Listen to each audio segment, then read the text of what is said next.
Bismillahirrahmanirrahim. Welcome to Homo Biology.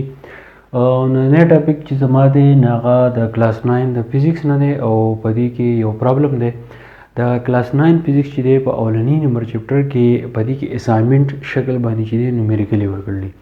نو باقي یو اسایمنت دی چې کالکولیټ د نمبر اف سیکنډز ان ا ویک. د دې مطلب دا دی چې په یو هفته کې څو سکند یي د تاسو حساب کوي او دویمه جز دا دی چې رائټ دیم ان سټانډرډ فارم. او کله چې تاسو دا سکندې معلومه کوي چې په یو هفته کې څو سکندې دي د هغې نه چې څه جواب راشي هغه جواب بیا تاسو په سټینډرډ فارم کې ولیکئ. نو موږ د اولنی جز والو چې کالکولیټ د نمبر اف سیکنډز چې په یو هفته کې چې دی څو سکندې دي موږ به دا چل وکړو چې دلته کې به موږ ډایرکټ چې دی سلوشن ولیکو. د نومریکل حل کولو لپاره دا یاد ساتئ چې موږ درې خبرې چې دی اول لوس یو ګیون چې په دې کې موږ له سره کړلي بیا ریکوایرډ چې زموږ نه څه غواړي او بیا چې دی سلوشن د هغې پرابلم حل کولو لپاره چې دی کومه طریقه ده او موږ به ډایرکټ چې دی سلوشن به ولیکو. نو موږ به اول ولیکو چې په یوه ورځ کې 1 day is equal to 24 hours. نو اول به دا ولیکئ چې په یوه ورځ کې زموږ سره څو ګنټې دي 24 hours دي. ټیک شو. نو اول به موږ دا چل وکړو چې د یوې ورځې سکندۍ به راوباسو چې د یوې ورځې سکندۍ به موږ راوباسو. نو دا خبره یاد ساتئ چې په یوه ګنټه کې زموږ سره 3600 سکندۍ دي. ټیک شو. اوس اول به موږ د یوې ورځې راوباسو. د یوې ورځې ځکه راوباسو چې هلته کې زموږ نه سکندۍ غواړي په هفته کې. مطلب دا چې زموږ د 7 ورځو سکندۍ غواړي. نو موږ به اول د یوې ورځې راوباسو.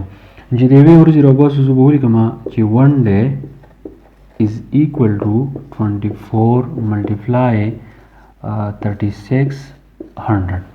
نو موږ دا چل وکړو چې دا 24 موږ ملټیپلای کو د 3600 سره. نو د دې نه موږ سره راشي 86400 سکند. د دې مطلب څه دی؟ اکائی دہائی سینکڑا ہزار 86400. د دې مطلب دا دی چې په یو ورځ کې زموږ سره 86400 سکندۍ دا زموږ سره د یوې ورځې راووت.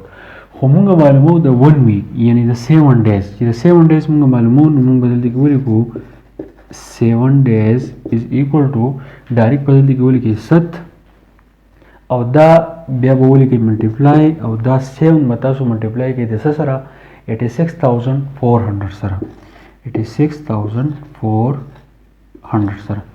چې کله دا 7 تاسو د 86400 سره ډیوایډ کړئ د دې نه به زموږ سره راشي 6,48,00 سکند. نو د دې جواب چې دی او زموږ سره دا راغی. ګورئ اسانه خبره ده چې په یوه ورځ کې زموږ سره 86400 سکندۍ دي. نو په یوه ورځ کې به زموږ سره څونه شي؟ نو دا راوالی او د 7 سره ملټیپلای کړئ نو د هغې نه به چې تاسو سره جواب راشي 6,48,00 سکند چې دي. نو دا زموږ سره صرف په 7 ورځو کې دي. دویمې جز دا دی چې رایټ ډیم ان سټینډرډ فارم. اوس به دا موږ په سټینډرډ فارم کې لیکو. نو دا زموږ سره A نمبر جزو 1 نمبر او دا به زموږ سره شي B نمبر. نو موږ به څه لیکو چې کله دا موږ سټینډرډ فارم ته الو نو چې کوم نان زیرو نمبر دی د لیفټ سایډ نه نو د هغې نه به رایټ سایډ ته چې دی یو پوینټ ولګوئ. مطلب څه شو چې دا زموږ سره 6 دی. نو د دې 6 او د دې 0 په منځ کې به دلته کې یو پوینټ ولګي. دلته کې به یو پوینټ ولګي دا سره ولګوئ ملټیپلای 10 raised to the power وسیږئ. دا پوینټ چې دی ما د دې 6 او د دې 0 په دې منځ کې ولګو. نو چې د دې پوینټ نه اخوا د دې ډاټ د دې ډیسیمل د دې پوینټ نه اخوا چې څونه صحیح نو دا به تاسو شمار کړئ. دا زموږ سره څو دي 1 2 3 4 5. نو اوس ما ولګو 6.048 او دا انسی چې دي زموږ سره 5 دي. نو دلته کې ما ولګو 5. نو د دې جواب په سټینډرډ فارم کې څه شو 6.048 ملټیپلای 10 raised to the power 5. نو دا چې دی سټینډرډ فارم ته واوړېدو. نو دا نومریکل چې دی آسان دی. په دې کې چې کوم نور اسایمنټ دي یا نومریکل دي انشاءالله د هغې ویډیو چې دی د هغې لیکچر به تیارې کړم بیا به اپلوډ کړم. دا د نورو ماشومانو سره چې دی شیر کړئ چې هغو چاته چې دی فایده ورسي. اوس بیا ساتئ چې کله تاسو نه د ویک په باره کې غواړي نو تاسو به اول د یوې ورځې معلوموئ. چې کله د ایر غواړي نو تاسو به اول په سر چې دی د یو منت معلوموئ.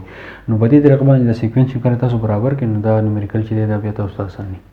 د نورو ملګرو سره چې دی شیر کړئ. میلاو شو د بلې ویډیو سره. تھینک یو ډېر مننه.